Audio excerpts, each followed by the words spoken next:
So one winner will win this. One will win this. The third winner will win these 2 items. All right, let's get to it. Let's get you guys going. So while we're on this, yeah, so for those that don't know, yes, I've had heart surgery, all right? That's how I lost my medical license. I have had heart surgery. It's been about a year and some plus months. I had heart surgery August of 18th in 2020. Now, the way it happened, let's just say, yeah, I overworked myself to a heart attack. Don't ever do that, all right? Don't ever overwork yourself to a heart attack. But so the day it happened, like literally the night before, I had just eaten like a burger at 2 in the morning, which probably was like the final straw in the thing that caused the heart attack. You know, like that one thing. Have you seen Simpsons and how like Homer was like literally like one silo away from like causing the pollution in Springfield?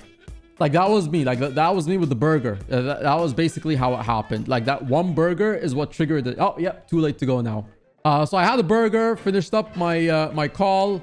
I think I was talking to my brothers or something at 2 in the morning, and I was just like, yeah, I'm gonna go sleep now. Woke up at 7 in the morning and I was just like, oh, my chest feels heavy. Like it was just like something's wrong, man. Like my chest feels like it feels a little difficult to breathe. I'm not sure what's going on. I was just like, yeah, it must be nothing. I'm just gonna go take a shit. So I went to the bathroom. What's it called? I was getting into the shower, and about 1 minute into the shower, all of a sudden, like I just like start feeling my heart beeping, like, you know, like I don't know what it was, but it was going like 150 miles a second.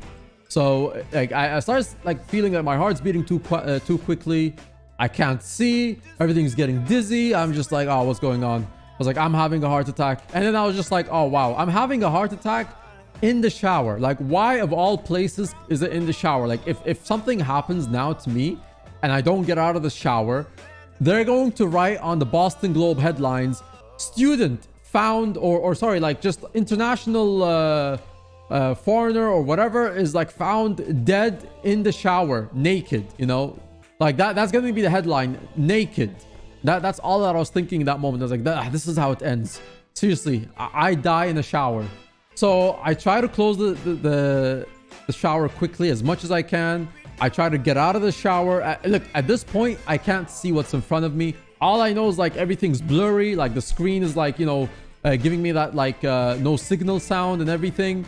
And I'm like trying to walk out slowly and trying to hold anything, because I was like, okay, I swear to God, if you trip and you fall down, there's no way you're actually getting up. Like I'm literally at like the end of my energy. Like I've expended all certain energy that I've had. So I'm just like focusing on like, just don't fall, because if you fall, I don't think you can get back up.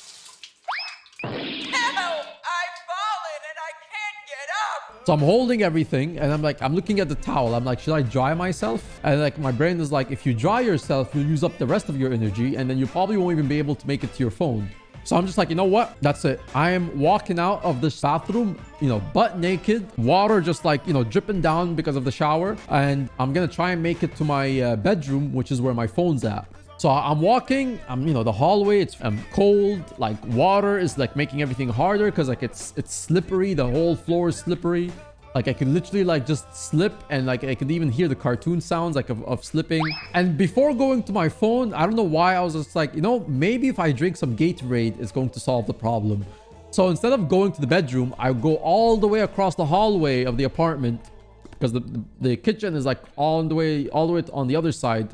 So I walk slowly and I'm holding like the walls and everything, and I open the fridge and I can just barely see like anything. But I know that like Gatorade, the blue one, that's the one that I like. That's the flavor, the blue cherry flavor. So I take that, open it up, and I take a sip. I put down the Gatorade and I'm just like, that's not working. And then I take another sip and I'm just like, okay, that's still not working.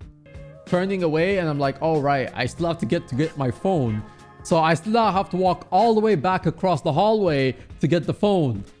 So again, I'm like walking and I'm like looking at the floor and I'm like, don't fall, don't fall, don't fall. And I'm just like, yeah, this is how it ends. Instead of butt naked in the shower, you know, oil baron found butt naked in the middle of his apartment, trying to reach for phone or something.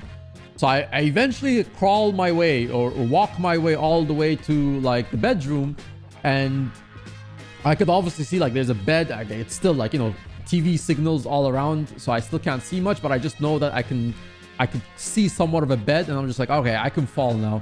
I just like literally boom, fall onto the bed.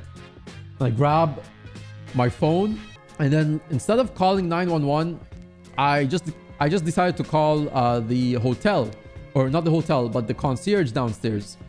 So I call the concierge, and I tell him like, hey, listen, I'm having some sort of heart attack.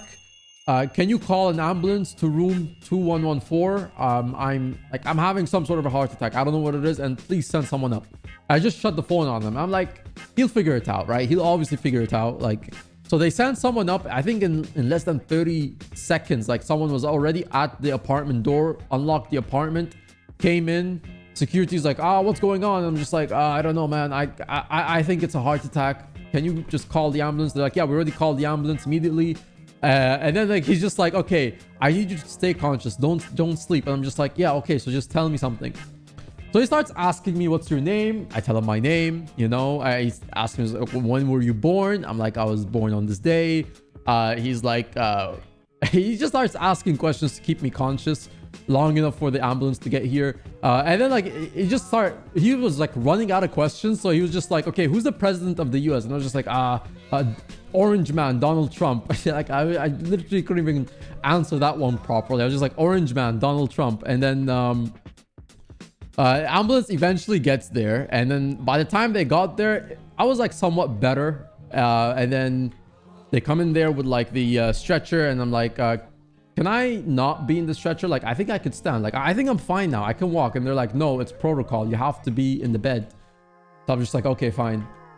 So and at this point, I already dressed up and everything. Like, I managed to like put some clothes on and things like that. Grabbed my phone, wallet, everything. I mean, and even like instead of like shoes, I just put on some flip-flops. So I get into the stretcher. They take me out. We go to the hospital. And like they obviously do some checkups and things like that.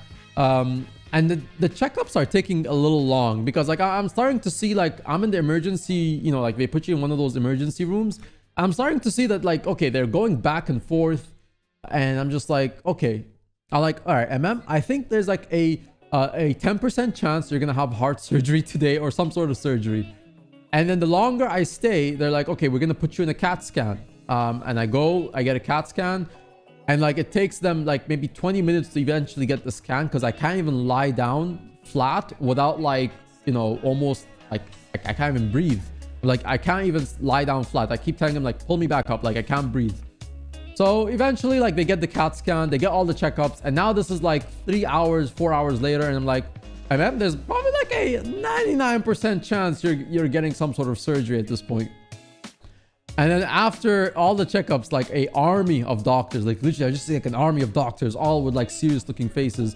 And like the head surgeon is like, all right, this is the deal. I'm going to have to perform heart surgery. You're going to have an open heart surgery.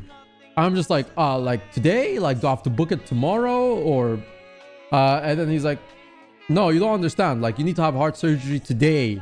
I'm like, oh, can I not book it for like next week or something? And then the doctor's like almost like to the point he's like, oh my God, like, do I have to spell that out for you? Listen, mate, you have to have heart surgery today or you don't live for like another 5 hours at most. And I'm just like, oh, it's that serious. He's like, yeah. I was like, really? Heart surgery? Like, I'm 24. Like, are you sure like there's no other procedure you could do that doesn't include heart surgery? And he's like, no. I'm like, okay, well, what kind of heart surgery is it? And he's like, we're going to replace your aortic valve and you're going to have a mechanical valve. Or you could have like a cow skin valve if you want. And I was like, which is better? And he's like, a mechanical valve. So they're like, he explained to me like what's the benefits, obviously. I was like, oh, you know what? I'll take the mechanical valve. If you say that's better, fine. And he's like, the other one, like if you have the cow skin, like you just have to do surgery every 10 years to to replace it. And I'm just like, yeah, that sounds like a lot of effort. Just give me the mechanical. And then I signed up, you know, like you have to sign for them to like even have permission to perform the surgery.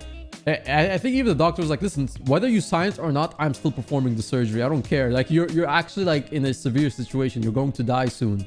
I'm just like, oh wow, this is my Iron Man origin story. And at the same time, I'm like, I don't actually have anyone to call. Like, who do I tell this news to? And then he's like, you have family?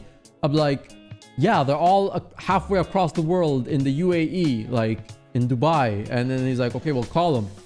So I call my dad and I tell him the news, and then I maybe have like 1 minute to tell him the news, 1 minute for the doctor to like talk to him, and I just like go into the operation room, literally into the operation room, and I'm just like, oh man, this is my Iron Man story.